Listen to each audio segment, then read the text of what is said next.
ಇವತ್ತಿನ ಕಾಲದಲ್ಲಿ ಏನಾಗ್ತಿದೆ ಗೊತ್ತಾ, ತಾಯಿ ಮತ್ತು ಮಗು ಅನ್ನುವಷ್ಟು ಪವಿತ್ರವಾದ ಸಂಬಂಧಕ್ಕೂ ಕೆಲವರು ಸಂತೂರ್ ಮಾಮ್ ಅನ್ನೋ ಹ್ಯಾಶ್ ಟ್ಯಾಗ್ ಹಾಕಿ ಕೆಟ್ಟದಾಗಿ ತೋರ್ಸಕ್ಕೆ ಶುರು ಮಾಡಿಬಿಟ್ಟಿದ್ದಾರೆ. ಇದಲ್ಲದೆ ನಾಚಿಕೆ ಎಲ್ಲ ಲಿಮಿಟ್ಸ್ ಕೂಡ ಕ್ರಾಸ್ ಆಗ್ತಿವೆ. ಡಾರ್ಕ್ ಹ್ಯೂಮರ್ ಅನ್ನೋ ಹೆಸರಿನಲ್ಲಿ ತುಂಬಾ ಪ್ರಾಬ್ಲಮೆಟಿಕ್ ವಿಷಯನ ನಾರ್ಮಲ್ ಮಾಡ್ತಾ ಇದ್ದಾರೆ. ಈ ಆಪ್ ನಲ್ಲಿ ಅಂಡರ್ ಏಜ್ ಗರ್ಲ್ಸ್ ನ ಎಷ್ಟು ಸೆಕ್ಸುವಲೈಸ್ ಮಾಡ್ತಿದ್ದಾರೆ ಅನ್ನೋದನ್ನ ನೋಡಿದ್ರೆ ನಿಜವಾಗಿಯೂ ಶಾಕ್ ಆಗುತ್ತೆ. Get ready with me trend ಇರುವ ರೀಲ್ಸ್ ನಾವು ಎಲ್ಲರೂ ನಮ್ಮ ಎಕ್ಸ್ಪ್ಲೋರ್ ಪೇಜ್ ನಲ್ಲಿ ನೋಡ್ತಾ ಇರ್ತೀವಿ. ಒಂದು ಟೈಮ್ ನಲ್ಲಿ ಇಂಥ ವಿಡಿಯೋಸ್ ಗಳನ್ನ MMS ಅಂತ ಕರೀತಿದ್ರು. ಆದ್ರೆ ಈಗ ಕೆಲವರು ಗೆಟ್ ರೆಡಿ ವಿತ್ ಮೀ ಅನ್ನೋ ಹೆಸರಿನಲ್ಲಿ ರೂಮ್ ಒಳಗಡೆನೆ ಕ್ಯಾಮ್ರಾ ಸೆಟ್ ಮಾಡಿ ತಮ್ಮ ಬಟ್ಟೆ ಚೇಂಜ್ ಮಾಡೋದು ಕೂಡ ರೆಕಾರ್ಡ್ ಮಾಡಿ ಅಪ್ಲೋಡ್ ಮಾಡ್ತಿದ್ದಾರೆ. ಒಮ್ಮೆ ಇಮ್ಯಾಜಿನ್ ಮಾಡಿ, ಇವರು ಮನೆಯವರಿಗೆ ಹೇಳ್ದೇನೆ ಬಟ್ಟೆ ಚೇಂಜ್ ಮಾಡುವ ವಿಡಿಯೋನ ಫೋನಲ್ಲಿ ರೆಕಾರ್ಡ್ ಮಾಡಿ ಲಕ್ಷ ಲಕ್ಷ ಜನರಿಗೆ ನೋಡೋಕ್ಕೆ ಇಂಟರ್ನೆಟ್ಗೆ ಅಪ್ಲೋಡ್ ಮಾಡ್ತಿದ್ದಾರೆ. ಮತ್ತು ಅವ್ರಿಗೂ ಗೊತ್ತಿರುತ್ತೆ, ಜನರು ಫ್ಯಾಷನ್ ನೋಡಕ್ ಬರಲ್ಲ, ಅವರ ಬಾಡಿ ನೋಡಕ್ಕೆ ಬರ್ತಾರೆ ಅಂತ ಅವ್ರಿಗೆ ಕ್ಲಿಯರ್ಲಿ ಗೊತ್ತಿರುತ್ತೆ. ಮತ್ತು ನೀವು ಅವರ ಕಮೆಂಟ್ ಸೆಕ್ಷನ್ ನೋಡಿದ್ರೆ ನಿಮಗೆ ಕ್ಲಾರಿಟಿ ಗೊತ್ತಾಗುತ್ತೆ. ಆದರೆ ಹಾನೆಸ್ಟ್ಲಿ ಹೇಳಬೇಕು ಅಂದರೆ ಇಲ್ಲಿ ಕಂಪ್ಲೀಟ್ಲಿ ಫಾಲ್ಟ್ ಅವ್ರದೇ ಅಲ್ಲ. ಒಮ್ಮೆ ಅವರ ರೀಲ್ಸ್ ವ್ಯೂಸ್ ನೋಡಿ, ಮಿಲಿಯನ್ಸ್ ಅಲ್ಲಿ ವ್ಯೂಸ್ ಬರುತ್ತೆ ರೀ. ಸ್ವಲ್ಪ ತಮ್ಮ ದೇಹ ತೋರಿಸಿದ್ರೆ, ಇಷ್ಟು ಅಟೆನ್ಷನ್ ಸಿಗ್ತಿದ್ರೆ ಮತ್ತು ದುಡ್ಡು ಸಿಗ್ತಿದ್ರೆ ಯಾರು ಹೋಗಿ ಸ್ಟಡೀಸ್ ಮಾಡ್ತಾರೆ, ಯಾರು ಹೋಗಿ ಹಾರ್ಡ್ ವರ್ಕ್ ಮಾಡಿ ಜಾಬ್ ಮಾಡ್ತಾರೆ? ಇಂಥ ರೀಲ್ಸ್ ಹಾಕ್ತಾ ಹಾಕ್ತಾ ಕೆಲವರು ಈಗಾಗಲೇ ಕೋಟ್ಯಾಧಿಪತಿ ಆಗ್ಬಿಟ್ಟಿದ್ದಾರೆ, ಸೆಲಿಬ್ರಿಟಿ ಕೂಡ ಆಗ್ಬಿಟ್ಟಿದ್ದಾರೆ. ಅದನ್ನ ನೋಡಿದ್ಮೇಲೆ ಮಕ್ಕಳಿಗೆ ಯಾಕೆ ಸ್ಕೂಲ್ಗೆ ಹೋಗ್ಬೇಕಂತ ಅನ್ಸುತ್ತೆ, ನೀವೇ ಹೇಳಿ. ಮತ್ತೆ ಇಂಥ ಕ್ರಿಯೇಟರ್ಸ್ ಮುಂದಿನ ಜನರೇಷನ್ ಮೇಲೆ ಯಾವ ರೀತಿ ಇನ್ಫ್ಲೂಯೆನ್ಸ್ ಮಾಡ್ತಿದ್ದಾರೆ ಅನ್ನೋದನ್ನ ಒಮ್ಮೆ ಯೋಚನೆ ಮಾಡಿ. ನಮ್ಮ ದೇಶದಲ್ಲಿ ಈಗಾಗಲೇ ಪೂರ್ತಿ ದಿನ ಕೆಲವು ಹುಡುಗರು ಇಂಥ ಅಕೌಂಟ್ಸ್ ನೋಡ್ತಾ ಕಾಲ ಕಳೀತಿದ್ದಾರೆ. ಬಹುಶಃ ನೀವು ಕೂಡ ಇಂಥ ಅಕೌಂಟ್ಸ್ನ ನೋಡ್ತಿರ್ಬೋದು. ನಾನು ಯಾವ ವಿಷಯದ ಬಗ್ಗೆ ಮಾತಾಡ್ತಾ ಇದ್ದೀನಿ ಅಂತ ಈಗಾಗಲೇ ನಿಮಗೆ ಅರ್ಥ ಆಗಿರಬಹುದು. ಒಂದು ಸಿಂಗಲ್ ಆ್ಯಪ್ನಿಂದ ನಮ್ಮ ಯೂತ್ ನಿಧಾನವಾಗಿ ಹಾಳಾಗ್ತಾ ಹೋಗ್ತಿದೆ. ಇದರಲ್ಲಿ ಇನ್ನೂ ದುಃಖಕರ ವಿಷಯ ಏನಂದರೆ, ಕೇವಲ 8ರಿಂದ 10 ವರ್ಷದ ಮಕ್ಕಳು ಕೂಡ ಇನ್ಸ್ಟಾಗ್ರಾಮ್ ಅಕೌಂಟ್ ಯೂಸ್ ಮಾಡ್ತಿದ್ದಾರೆ. ಈ ಕಾರಣಕ್ಕೇನೆ ಕರ್ನಾಟಕದಲ್ಲಿ ಈಗಾಗಲೇ ಒಂದು ಲಾ ಮಾಡೋ ಬಗ್ಗೆ ಡಿಸಿಷನ್ ಆಗಿದೆ. 16 ವರ್ಷದಕ್ಕಿಂತ ಕಡಿಮೆ ಇರುವ ಮಕ್ಕಳು ಸೋಷಿಯಲ್ ಮೀಡಿಯಾ ಯೂಸ್ ಮಾಡೋಕ್ಕೆ ಅಲೌವ್ ಇರಲ್ಲ ಅಂತ ಲಾ ಮಾಡಿದ್ದಾರೆ. ಇದು ಪ್ರಾಕ್ಟಿಕಲಿ ಹೇಗೆ ಇಂಪ್ಲಿಮೆಂಟ್ ಮಾಡ್ತಾರೆ ಅನ್ನೋದು ನನಗೂ ಗೊತ್ತಿಲ್ಲ. ಆದರೆ ಇಂಡಿಯಾ ಥರ ಕಂಟ್ರಿಗೆ ಇದು ತುಂಬ ಇಂಪಾರ್ಟೆಂಟ್. ಯಾಕಂದರೆ ನಾವು ಈಗಾಗಲೇ ವರ್ಲ್ಡ್ಸ್ ಯಂಗೆಸ್ಟ್ ಕಂಟ್ರಿ. ಅದಕ್ಕಾಗಿ ಇಂಡಿಯಾ ಈ ರಿಸ್ಕ್ನ ಅಫೋರ್ಡ್ ಮಾಡೋಕ್ಕಾಗಲ್ಲ. ನಮ್ಮ ಯುವಕರು ಸೈನ್ಸ್, ಸ್ಪೋರ್ಟ್ಸ್ ಮತ್ತು ಎಜುಕೇಷನ್ ಬಿಟ್ಟು ಈ ಡಿಜಿಟಲ್ ಡೋಪಮೈನ್ಗೆ ಅಡಿಕ್ಟ್ ಆಗಿಬಿಟ್ರೆ ಅದು ತುಂಬಾ ಡೇಂಜರಸ್. ಅದಕ್ಕಾಗಿ ಈ ಟಾಪಿಕ್ ಬಗ್ಗೆ ನಾವು ಸ್ವಲ್ಪ ಸೀರಿಯಸ್ಲಿ ಡಿಸ್ಕಸ್ ಮಾಡಬೇಕಾಗಿದೆ. ಹಾಗಾದರೆ ಇದು ಹೇಗೆ ಶುರು ಆಯಿತು ಅನ್ನೋದನ್ನು ಸ್ವಲ್ಪ ಹಿಂದೆ ಹೋಗಿ ನೋಡೋಣ. ಸುಮಾರು 5ರಿಂದ 6 ವರ್ಷಗಳ ಹಿಂದೆ ಸೋಷಿಯಲ್ ಮೀಡಿಯಾ ಇಷ್ಟು ಎಕ್ಸ್ಟ್ರೀಮ್ ಇರಲಿಲ್ಲ. ಆದರೆ 5 ವರ್ಷದ ಹಿಂದೆ ಬಂದಿತ್ತು ಒಂದು ಹೊಸ ಫ್ಯೂಚರ್, ಅದೇ ರೀಲ್ಸ್. ಅಲ್ಲಿಂದ ಎಲ್ಲವೂ ಸ್ಲೋಲಿ ಚೇಂಜ್ ಆಗೋದಕ್ಕೆ ಶುರು ಆಗುತ್ತೆ. ಜನರು ಇನ್ಸ್ಟಾಗ್ರಾಮ್ ಮೂಲಕ ಫೇಮಸ್ ಆಗೋಕ್ಕೆ ಶುರು ಮಾಡಿದರು. ಅದೇ ಸಮಯದಲ್ಲಿ ಮೀಮ್ಸ್ ಕೂಡ ತುಂಬ ಇನ್ಕ್ರೀಸ್ ಆಯಿತು, ಎಸ್ಪೆಷಲಿ ಡಾರ್ಕ್ ಹ್ಯೂಮರ್ ಮೀಮ್ಸ್. ಅಂದರೆ ಈಗ ಸೋಷಿಯಲ್ ಮೀಡಿಯಾದಲ್ಲಿ ಏನು ಬೇಕಾದರೂ ತೋರಿಸ್ತಿರ್ತಾರೆ. ನಾನು ಹೀಗೆ ಹೇಳ್ತಿಲ್ಲ ಎಲ್ಲ ರೀಲ್ಸ್ ಕೂಡ ಕೆಟ್ಟದಾಗೆ ಇರ್ತವೆ ಅಂತ, ಆದರೆ ಕೆಲವೊಂದು ಕ್ರಿಯೇಟರ್ಸ್ ಮೈ ತೋರಿಸಿ ವ್ಯೂಸ್ ಅಟೆನ್ಷನ್ ಗ್ರ್ಯಾಬ್ ಮಾಡ್ತಿದ್ದಾರೆ. ಟೆಕ್ನಿಕಲಿ ನೋಡಿದರೆ ಇವ್ರನ್ನ ಇನ್ಫ್ಲೂಯೆನ್ಸರ್ ಅಂತ ಕೂಡ ಕರೆಯೋಕ್ಕಾಗಲ್ಲ. ಆದರೆ ಲಕ್ಷ ಲಕ್ಷ ಟೀನೇಜ್ ಹುಡುಗಿಯರಿಗೆ ಇವರು ಒಂದು ಕೆಟ್ಟದಾಗಿ ಇನ್ಫ್ಲೂಯೆನ್ಸ್ ಮಾಡ್ತಾ ಇದ್ದಾರೆ. ಯಾಕಂದರೆ ಈ ಥರದ ರೀಲ್ಸ್ ನೋಡಿದ ಮೇಲೆ ಹಲವಾರು ಹುಡುಗಿಯರು ಈಗಾಗಲೇ ಸೇಮ್ ಟೈಪ್ ರೀಲ್ಸ್ ಮಾಡೋದಕ್ಕೆ ಶುರು ಮಾಡ್ತಿದ್ದಾರೆ. ನೋಡಿ, ಇನ್ಸ್ಟಾಗ್ರಾಮ್ ಅಲ್ಗೋರಿದಮ್ ಕೂಡ ಇದೇ ಥರ ಕಂಟೆಂಟ್ನ ಹೆಚ್ಚು ಪುಷ್ ಮಾಡುತ್ತೆ. ಆ್ಯಕ್ಚುಲಿ ಒಂದು ಸ್ಟಡಿ ಕೂಡ ಪ್ರೂವ್ ಮಾಡಿದೆ, ನೀವು ಎಷ್ಟು ಬಾರಿ ಹೋಗಿ ಇಂಥ ಕಂಟೆಂಟ್ ಮೇಲೆ ನಾಟ್ ಇಂಟ್ರೆಸ್ಟೆಡ್ ಅಂತ ಕ್ಲಿಕ್ ಮಾಡಿದ್ರು ಕೂಡ ಈ ಥರದ ಕಂಟೆಂಟ್ ಮತ್ತೆ ಮತ್ತೆ ನಿಮ್ಮ ಫೀಡ್ನಲ್ಲಿ ಬರುತ್ತಲೇ ಇರುತ್ತೆ. ಸೊ ವಲ್ಗರ್ ಕಂಟೆಂಟ್ ಹಾಕಿದರೆ ಫೇಮ್ ಸಿಗತ್ತೆ, ಅಂದರೆ ಲಕ್ಷ ಲಕ್ಷ ಫಾಲೋವರ್ಸ್ ಬರ್ತಾರೆ, ಅಂದರೆ ಸೆಲಿಬ್ರಿಟಿ ಆಗ್ಬೋದು, ಅಂದರೆ ಮೂರೂ ಬಿಟ್ಟವ್ರು ಇರ್ತಾರಲ್ಲ ಅಂಥವ್ರು ಇಂಥ ರೀಲ್ಸ್ನ ಮಾಡುವ ಒಂದು ಚಾನ್ಸ್ ಖಂಡಿತ ತಗೋತಾರೆ. ಈ ಥರದ ಕಂಟೆಂಟ್ ನೋಡಿದ ಮೇಲೆ ಮನಸ್ಸಿನಲ್ಲಿ ಹಲವಾರು ಕ್ವಶನ್ಸ್ ಬರ್ತವೆ. ಮೊದಲ ಪ್ರಶ್ನೆ ಏನಪ್ಪ ಅಂದರೆ, ಇಂಥ ಕಂಟೆಂಟ್ ಮಾಡೋ ಅವಶ್ಯಕತೆ ಆದರೆ ಏನಿದೆ? ಇನ್ಸ್ಟಾಗ್ರಾಮ್ ಅಂತೂ ರೀಲ್ಸ್ಗೆ ಯಾವುದೇ ರೀತಿಯ ಪೇಮೆಂಟ್ ಮಾಡಲ್ಲ. ಬಟ್ ಇಂಥ ಅಕೌಂಟ್ಸ್ದವರು ಏನು ಮಾಡ್ತಾರೆ ಅಂದರೆ, ಸ್ವಲ್ಪ ಫಾಲೋವರ್ಸ್ ಬಂದ ತಕ್ಷಣವೇ ಉಲ್ಟಾ ಸೀದಾ ಆ್ಯಪ್ಸ್ನ ಪ್ರಮೋಟ್ ಮಾಡೋಕ್ಕೆ ಶುರು ಮಾಡ್ತಾರೆ. Especially betting apps. ಈ ಥರದ ಬೆಟ್ಟಿಂಗ್ ಆ್ಯಪ್ಸ್ನ ಪ್ರಮೋಟ್ ಮಾಡಿ ತಮ್ಮ ಫಾಲೋವರ್ಸ್ ದುಡ್ಡನ್ನು ಕೂಡ ಮುಳುಗಿಸ್ಬಿಡ್ತಾರೆ. ಮತ್ತು ಅವರ ಫಾಲೋವರ್ಸ್ ಕರಿಯರ್ ಕೂಡ ಹಾಳು ಮಾಡ್ತಿದ್ದಾರೆ. ಇನ್ನೂ ಕೆಲವು ಅಕೌಂಟ್ಸ್ ಇವೆ, ಅವು ತಮ್ಮ ಓನ್ಲಿ ಟೈಪ್ ಅಕೌಂಟ್ಸ್ ಪ್ರಮೋಟ್ ಮಾಡೋಕ್ಕೆ ಇನ್ಸ್ಟಾಗ್ರಾಮನ್ನೇ ಯೂಸ್ ಮಾಡ್ತಿದ್ದಾರೆ.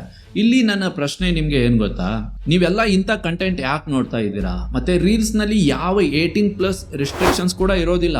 ಅಂದರೆ ಇದೇ ಕಂಟೆಂಟ್ನ ಚಿಕ್ಕ ಮಕ್ಕಳು ಕೂಡ ನೋಡ್ತಿರ್ಬೋದು. ಒಮ್ಮೆ ಯೋಚನೆ ಮಾಡಿ, ನಾವು ಯಾವ ಥರದ ಜನ್ರೇಷನ್ ಕ್ರಿಯೇಟ್ ಮಾಡ್ತಾ ಇದ್ದೀವಿ ಅಂತ. ಈಗ ಹೇಳೋಕೆ ಇನ್ಸ್ಟಾಗ್ರಾಮ್ ಅಂದರೆ ಒಂದು ಎಂಟರ್ಟೈನ್ಮೆಂಟ್ ಪ್ಲಾಟ್ಫಾರ್ಮ್, ಆದರೆ ನಾನು ಸ್ವತಃ ಹೋಗಿ ಈ ಥರದ ಅಕೌಂಟ್ಸ್ ಚೆಕ್ ಮಾಡಿದಾಗ ಅಸಲಿ ಮ್ಯಾಟರ್ ಏನಂತ ಗೊತ್ತಾಯಿತು. ಬೇಸಿಕಲಿ ಈ ಅಕೌಂಟ್ಸ್ನ ನೀವು ಒಂದು ರೀತಿಯ ಲೋಕಲ್ ಓನ್ಲಿ ಫ್ಯಾನ್ಸ್ ಅಂತ ಅರ್ಥ ಮಾಡ್ಕೊಳ್ಬೋದು. ಈ ಥರದ ಅಕೌಂಟ್ಸ್ ಏನು ಮಾಡ್ತವೆ ಅಂದರೆ, ಅವರು ಫೋಟೋಸ್ ಮತ್ತು ವಿಡಿಯೋಸ್ನ ಸೆಲ್ ಮಾಡ್ತಾರೆ. ಹಲವಾರು ಬಾರಿ ಆ ಕಂಟೆಂಟ್ ಅವ್ರದ್ದೇ ಇರೋದಿಲ್ಲ, ಅವರು ಎಲ್ಲಿಂದಲೋ ಡೌನ್ಲೋಡ್ ಮಾಡಿ ಹಾಕಿರ್ಬೋದು, ಅಥವಾ ಯಾರಾದರೂ ಪರ್ಸನಲ್ ವಿಡಿಯೋಸ್ನ ಲೀಕ್ ಮಾಡ್ತಿರ್ಬೋದು.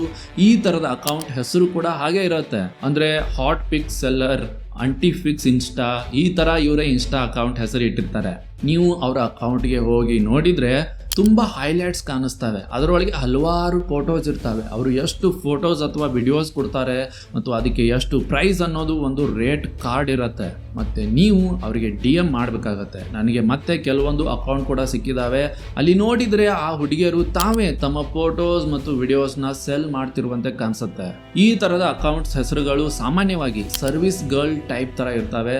ಅಲ್ಲಿ ನಿಮಗೆ ಪ್ರಾಪರ್ ರೇಟ್ ಕಾರ್ಡ್ ಕೂಡ ಸಿಗುತ್ತೆ. ಅದರೊಳಗೆ ಬೇರೆ ಬೇರೆ ಸರ್ವಿಸಸ್ ಇರ್ತವೆ. ಅಂದರೆ video calls, photos, videos, live shows etcetera. ಇದರಲ್ಲಿ ಕೂಡ ಕ್ಯಾಟಗರೀಸ್ ಇರ್ತವೆ. ಉದಾಹರಣೆಗೆ 10 ನಿಮಿಷದ ವಿಡಿಯೋ ಕಾಲ್ಗೆ ಒಂದು ಪ್ರೈಸ್, 30 ನಿಮಿಷದ ವಿಡಿಯೋ ಕಾಲ್ಗೆ ಒಂದು ಪ್ರೈಸ್, 1 ಅವರ್ಗೆ ಇನ್ನೊಂದು ಪ್ರೈಸ್. ಈ ಥರದ ಸರ್ವಿಸಸ್ ಪ್ರೈಸ್ ಸುಮಾರು 10,000 ಇಂದ 50,000ವರೆಗೂ ಇರಬಹುದು. ಮತ್ತೆ ಅವರ ಹೈಲೈಟ್ಸ್ನಲ್ಲಿ ಪ್ರೂಫ್ಸ್ ಕೂಡ ಇರ್ತವೆ. ಅಂದರೆ ಆನ್ಲೈನ್ ಪೇಮೆಂಟ್ಸ್ ಸ್ಕ್ರೀನ್ಶಾಟ್ಸ್, ಅದನ್ನು ನೋಡಿ ಇಂಟ್ರೆಸ್ಟೆಡ್ ಜನರಿಗೆ ಇದು ಜೆನ್ಯೂನ್ ಅಕೌಂಟ್ ಅಂತ ನಂಬಿಕೆ ಬರಬೇಕು ಅನ್ನೋದು ಅವರ ಐಡಿಯಾ.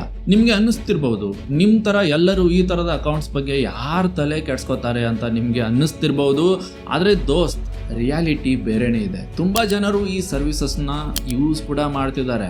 ಆ್ಯಕ್ಚುಲಿ ಕೋರಾದಲ್ಲಿ ನನಗೆ ಕೆಲವು ಸ್ಟೋರೀಸ್ ಸಿಕ್ಕಿದ್ದಾವೆ. ಅಲ್ಲಿ ಈ ಥರದ ಅಕೌಂಟ್ಸ್ ಜನರನ್ನ ಫ್ರಾಡ್ ಕೂಡ ಮಾಡಿರುವ ಕೇಸಸ್ ಇವೆ. ಈ ಫ್ರಾಡ್ ಬಗ್ಗೆ ಕೂಡ ಸ್ವಲ್ಪ ಮಾತಾಡೋಣ. ಈ ಫ್ರಾಡ್ ಹೇಗಾಗುತ್ತೆ ಅನ್ನೋದನ್ನ ತಿಳ್ಕೊಬೇಕಾದ್ರೆ ಮೊದಲು ಈ ಪ್ರೋಸೆಸ್ ಅರ್ಥ ಮಾಡ್ಕೊಳ್ಬೇಕು. ಅಂದರೆ ಇಮ್ಯಾಜಿನ್ ಮಾಡಿ, ಒಬ್ಬ ಹುಡುಗ ಇದ್ದಾನೆ, ಅವನು ಆ ರೇಟ್ ಕಾರ್ಡ್ ನೋಡಿಕೊಂಡು ಆ ಹುಡುಗಿಗೆ ಹಣ ಸೆಂಡ್ ಮಾಡ್ತಾನೆ. ಅಲ್ಲಿಂದ ಅವನಿಗೆ 2 ಟೈಪ್ಸ್ ಆಫ್ ಸ್ಕ್ಯಾಮ್ ಆಗ್ಬಹುದು. ಮೊದಲ ಸ್ಕ್ಯಾಮ್ ಏನು ಗೊತ್ತಾ? ಹಣ ಬಂದ ತಕ್ಷಣ ಆ ಹುಡುಗಿ ತನ್ನ ಅಕೌಂಟ್ನ ಡಿಆಕ್ಟಿವೇಟ್ ಮಾಡಿಬಿಡ್ಬಹುದು. ಇದು ಕೂಡ ಸಾಧ್ಯ ಇದೆ.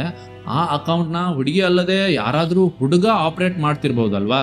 ಇದು ಒಂದು ನಾರ್ಮಲ್ ಸ್ಕ್ಯಾಮ್. ಇಲ್ಲಿ ರಿಸ್ಕ್ ಅಷ್ಟು ದೊಡ್ಡದಾಗಿರೋದಿಲ್ಲ. ಆದರೆ ಎರಡನೇ ಸ್ಕ್ಯಾಮ್ ತುಂಬ ಡೇಂಜರಸ್. ಇಲ್ಲಿ ನಿಜವಾಗ್ಲೂ ಒಂದು ರಿಯಲ್ ಹುಡುಗಿನೇ ಆ ಅಕೌಂಟ್ನ ಹ್ಯಾಂಡಲ್ ಮಾಡ್ತಿರ್ತಾಳೆ ಅಂತ ಅನ್ಕೊಳ್ಳಿ.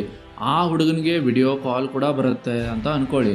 ಆದರೆ ಆ ವಿಡಿಯೋ ಕಾಲ್ನ ಸೀಕ್ರೆಟ್ಲಿ ರೆಕಾರ್ಡ್ ಮಾಡಲಾಗುತ್ತೆ. ಅದರೊಳಗೆ ಆ ಹುಡುಗನ ಫೇಸ್ ಕೂಡ ಕ್ಲಿಯರ್ ಆಗಿ ಕಾಣಿಸ್ತಿರತ್ತೆ. ಮತ್ತೆ ಆ ವಿಡಿಯೋ ಕಾಲ್ ಆದಮೇಲೆ ಆ ಹುಡುಗಿ ಆ ಹುಡುಗನ ಬ್ಲ್ಯಾಕ್ ಮೇಲ್ ಮಾಡೋಕ್ಕೆ ಶುರು ಮಾಡ್ತಾಳೆ.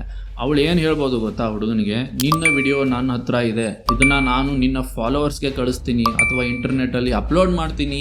ಭಯದಿಂದ ಆ ಹುಡುಗ ಮತ್ತೆ ಮತ್ತೆ ಅವಳಿಗೆ ಹಣ ಕೊಡುವುದಕ್ಕೆ ಶುರು ಮಾಡ್ತಾನೆ. ಆಕ್ಚುಲಿ ಇದ್ರ ಹಿಂದೆ ಕಂಪ್ಲೀಟ್ಲಿ ಒಂದು ದೊಡ್ಡ ಗ್ಯಾಂಗ್ಗೆ ಆಪರೇಟ್ ಮಾಡ್ತಿರತ್ತೆ. ಅವರು ಎಸ್ಪೆಷಲಿ 15ರಿಂದ 16 ವರ್ಷದ ಹುಡುಗರನ್ನೇ ಟಾರ್ಗೆಟ್ ಮಾಡ್ತಾರೆ. ಯಾಕಂದ್ರೆ ಇಂಥ ಹುಡುಗರು ಭಯ ಪಟ್ಕೊಂಡು ಮನೆಯಲ್ಲಿ ಹೇಳೋಕ್ಕಾಗಲ್ಲ, ತಾವು ಯಾವ ಪ್ರಾಬ್ಲಮ್ನಲ್ಲಿ ಸಿಕ್ಬಿದ್ದಿದ್ದಾರೆ ಅಂತ ಅವರು ಮನೆಯವರಿಗೆ ಹೇಳಲ್ಲ. ಮತ್ತು ಇನ್ನೊಂದು ದೊಡ್ಡ ಪ್ರಾಬ್ಲಮ್ ಇದೆ. ಇತ್ತೀಚೆಗೆ ಡಾರ್ಕ್ ಹ್ಯೂಮರ್ ಅನ್ನೋ ಹೆಸರಿನಲ್ಲಿ ತುಂಬ ಪ್ರಾಬ್ಲಮೆಟಿಕ್ ವಿಷಯನ ನಾರ್ಮಲೈಸ್ ಮಾಡಲಾಗ್ತಿದೆ. ಇವತ್ತಿನ ದಿನಗಳಲ್ಲಿ ಪ್ರತಿಯೊಂದು ವಿಷಯಕ್ಕೂ ಮೀಮ್ಸ್ ಮಾಡ್ತಾರೆ. ಮತ್ತು ನೀವು ಕಮೆಂಟ್ ಸೆಕ್ಷನ್ ತರದು ನೋಡಿದರೆ ಜನರು ವಿಷಯಗಳನ್ನು ಕಾಲ್ ಔಟ್ ಮಾಡೋದಕ್ಕೆ, ಡ್ಯಾಂಕ್ ಆಗಿ ಕಾಣಿಸ್ಕೊಳ್ಳೋದಕ್ಕೆ ಟ್ರೈ ಮಾಡ್ತಿರ್ತಾರೆ. ಅಂದರೆ ಕೂಲ್ ಆಗಿ ಕಾಣೋ ಥರ ಕಮೆಂಟ್ ಮಾಡ್ತಿರ್ತಾರೆ. ನನ್ನ ಪರ್ಸ್ನಲ್ ಒಪಿನಿಯನ್ ಏನು ಗೊತ್ತಾ? ಮೀಮ್ಸ್ ವಿಷಯದಲ್ಲಿ ಏನಾಗ್ತಿದೆ ಅಂದರೆ, ಈ ಮೀಮ್ಸ್ನ ಯಾರು ಬೇಕಾದರೂ ಕನ್ಸ್ಯೂಮ್ ಮಾಡ್ತಿದ್ದಾರೆ ಮತ್ತು ನಮಗೆ ಗೊತ್ತೇ ಇರಲ್ಲ ಆ ಮೀಮ್ ಮಾಡಿರೋನು 15 ವರ್ಷದವನ ಅಥವಾ 30 ವರ್ಷದವನ ಅಂತ. ಯಾವ ಕಂಟೆಕ್ಸ್ಟ್ ಕೂಡ ಇರಲ್ಲ. ಯಾರನ್ನ ಬೇಕಾದರೂ ಯಾವಾಗ ಬೇಕಾದರೂ ಹೇಗೆ ಬೇಕಾದರೂ ಇನ್ಸಲ್ಟ್ ಮಾಡಲಾಗತ್ತೆ. ಮತ್ತು ಪೂರ್ತಿ ಇಂಟರ್ನೆಟ್ ಅದನ್ನು ನೋಡಿ ನಗ್ತಿರತ್ತೆ. ಮತ್ತು ಈ ಥರದ ಪ್ರಾಬ್ಲಮೆಟಿಕ್ ವಿಷಯನ್ನೇ ಇನ್ಸ್ಟಾಗ್ರಾಮ್ ಪ್ರಮೋಟ್ ಮಾಡ್ತಿದೆ. ಈಗ ಈ ರೀಲ್ಸ್ ನೋಡೋಣ. ನೀವೊಂದು ಫನ್ನಿ ಕ್ವಶನ್. ಏನು? ಇಡುವಾಗ ನೋವಾಗುತ್ತೆ, ತೆಗಿಯುವಾಗ ಆಯಾಗಿರುತ್ತೆ. ಏನಿರ್ಬೋದು? ಸೂಜಿ? ಹೆಂಗೆ? ಅದೇ ಡಾಕ್ಟರ್ ಸೂಜಿ ಚುಚ್ಬೇಕಾರೆ ನೋವಾಗುತ್ತೆ, ತೆಗಿಬೇಕಾರೆ ಆರಾಮಾಗಿರುತ್ತೆ. ನಿಮ್ಗೆ ಏನಾದ್ರು ಗೊತ್ತಿರೋ ಕಮೆಂಟ್ ಹಾಕಿ ಗೈಸ್. ಫನ್ನಿ ತರ ಏನು ನಿಮಗೆ ಗೊತ್ತಿದೆ ಕಮೆಂಟ್ ಹಾಕಿ, ನಾನು ನೋಡಿ ತಿಳ್ಕೊತೀನಿ ಗೈಸ್. ಇದೇ ನೋಡಿ ನಮ್ಮ ಹ್ಯೂಮರ್ ಲೆವೆಲ್. ಮತ್ತು ಈ ರೀಲ್ಗೆ ಸುಮಾರು 4.8 ಮಿಲಿಯನ್ಸ್ ವ್ಯೂಸ್ ಇವೆ. ಆ ರೀಲ್ಸ್ ನೋಡುವವರಲ್ಲಿ ಅರ್ಧಕ್ಕಿಂತ ಹೆಚ್ಚು ಮೈನರ್ ಬಾಯ್ಸ್ ಅಂಡ್ ಗರ್ಲ್ಸ್ ಇರಬಹುದು. ಇವತ್ತು ನಮ್ಮ ಇಂಟರ್ನೆಟ್ ಕಲ್ಚರ್ ಈ ಮಟ್ಟಕ್ಕೆ ಬಂದಿದೆ. ಈ ತರದ ಕಂಟೆಂಟ್ ನೋಡಿದಾಗ ಕೆಲವೊಮ್ಮೆ ನಿಜವಾಗಿಯೂ ಅನ್ಸುತ್ತೆ ಈ ದೇಶದಲ್ಲಿ ಇಂಟರ್ನೆಟ್ ಇಷ್ಟು ಚೀಪ್ ಆಗಿರಬಾರ್ದಿತ್ತು ಅಂತ. ಈಗ ಈ ವೈರಸ್ ಈಗಾಗಲೇ ಸ್ಪ್ರೆಡ್ ಆಗಿಬಿಟ್ಟಿದೆ. ಇದನ್ನ ಕಂಟ್ರೋಲ್ ಮಾಡೋಕ್ಕೆ ಒಂದು ಮಾರ್ಗ ಇದೆ. ಅದೇನಪ್ಪ ಅಂದರೆ ಒಂದು ಲಾ ತರಬೇಕು. ಅಂದರೆ ಮೈನರ್ಸ್ ಸೋಷಿಯಲ್ ಮೀಡಿಯಾ ಯೂಸ್ ಮಾಡೋಕ್ಕಾಗಬಾರ್ದು ಮತ್ತು ಅದನ್ನು ತುಂಬ ಸ್ಟ್ರಿಕ್ಟ್ಲಿ ಇಂಪ್ಲಿಮೆಂಟ್ ಮಾಡಬೇಕು. ಯಾಕಂದರೆ ಇವತ್ತಿನ ಬಿಗ್ಗೆಸ್ಟ್ ಪ್ರಾಬ್ಲಮ್ ಏನಂದರೆ ಚಿಕ್ಕ ವಯಸ್ಸಿನಲ್ಲೇ ಮಕ್ಕಳು ಅಡಲ್ಟ್ ಕಂಟೆಂಟ್ಗೆ ಎಕ್ಸ್ಪೋಸ್ ಆಗ್ತಿದ್ದಾರೆ. ಇದರ ಪರಿಣಾಮ ಏನಾಗ್ತಿದೆ ಅಂದರೆ ಅವರ ಮೈಂಡ್ ಸೆಟ್, ಬಿಹೇವಿಯರ್ ಅಲ್ಲದೆ ಮೆಚುರಿಟಿ ಕೂಡ ಫಾಸ್ಟಾಗಿ ಚೇಂಜ್ ಆಗ್ತಿದೆ. ಮತ್ತು ಸೋಷಿಯಲ್ ಮೀಡಿಯಾ ಪ್ಲ್ಯಾಟ್ಫಾರ್ಮ್ಸ್ಗೆ ಇದ್ರ ಬಗ್ಗೆ ಅಷ್ಟೇನು ಕನ್ಸರ್ನ್ ಇರಲ್ಲ. ಯಾಕಂದರೆ ಅವರ ಮೇನ್ ಗೋಲ್ ಒಂದೇ, ಜನರು ಮ್ಯಾಕ್ಸಿಮಮ್ ಟೈಮ್ ತಮ್ಮ ಆ್ಯಪ್ ಒಳಗಡೆ ಟೈಮ್ ಸ್ಪೆಂಡ್ ಮಾಡಬೇಕು ಅಂತ ಅವರ ಗೋಲ್ ಇರುತ್ತೆ. ಅದಕ್ಕೆ shocking content, soft content, addictive reels ಇವನ್ನೇ ಪುಷ್ ಮಾಡ್ತಾರೆ. ಮತ್ತೆ ವರ್ಸ್ಟ್ ಪಾರ್ಟ್ ಏನಂದ್ರೆ ಇದನ್ನ ಮಕ್ಕಳು ಕೂಡ ಕನ್ಸ್ಯೂಮ್ ಮಾಡ್ತಿದ್ದಾರೆ. ಪ್ಯಾರೆಂಟ್ಸ್ ಕೂಡ ಇಲ್ಲಿ ಕೇರ್ಫುಲ್ ಆಗಿರಬೇಕು. ನಿಮ್ಮ ಮಕ್ಕಳು ಆನ್ಲೈನಲ್ಲಿ ಏನು ನೋಡ್ತಿದ್ದಾರೆ, ಯಾರನ್ನ ಫಾಲೋ ಮಾಡ್ತಿದ್ದಾರೆ, ಇದನ್ನ ಮಾನಿಟರ್ ಮಾಡೋದು ತುಂಬಾನೇ ಇಂಪಾರ್ಟೆಂಟ್.